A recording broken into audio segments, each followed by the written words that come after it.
Happy Friday, Plymouth. It's that time of the week where I come to you with an update. It was another busy and fun week. I spent a lot of time in the car going back and forth to Boston and events here in the district. We started out with a meeting with the ACLU. I think that was on Monday. And we talked about their legislative priorities, budgetary priorities, and that kind of stuff. Had some conversations with the SEIU on their advocacy day. We had a couple groups stop by our office, which was great to learn about legislative and budget priorities. Had a meeting with the wind companies to learn a little bit more about housing. Being on the housing committee, I want to learn as much as I can, and we have a resident in the First Plymouth who works for the wind company, and so had an opportunity to meet with their president to just get their perspective on the housing issues that we have in front of us. Had a higher education committee lunch where we learned a little bit about what the committee process is going to look like, how we to get to know each other a little bit better, and it was a really great opportunity there. We had office hours this week. We had them at Cal as we do monthly. We had them at the library on Monday, and just finished up some office hours at the Pine Hills that we're hoping to make quarterly there to kind of have an opportunity for residents to stop in. We also had the budget drop this week, big item. I know I shared some information, and I think I'll probably share some more information about the budget next week. We're filing our amendments right now.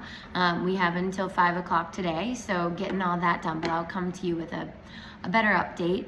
And on that piece, I had my first committee hearing for housing committee. It was 12 minutes long, and we had a couple people come and talk to us about their perspective on one particular bill, which is a constitutional amendment that would guarantee housing for all.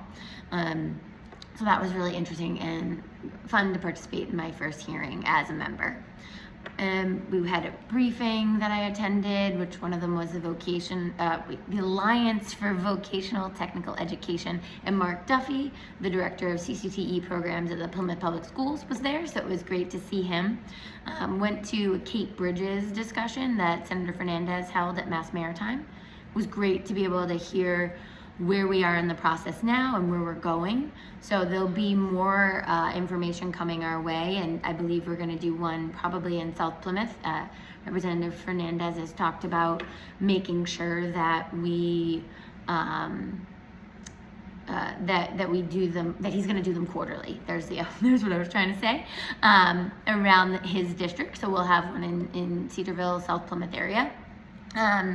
Then I had the opportunity to attend the karaoke event that was to support the Coalition for the Homeless the other day, the Be the Light fundraiser benefit show that brought together both people, members of the senior center and our talented students, both talented groups for a really great cause.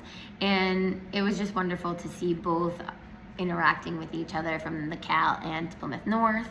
I went to the Youth of the Year event, and I think the last really highlight of the week is that our second podcast dropped. Please check that out. We talk about what we can do as a team, First Plymouth, Nicole and I, to support the people in the First Plymouth, what constituent services mean. So please continue to reach out. I hope everybody has a wonderful week.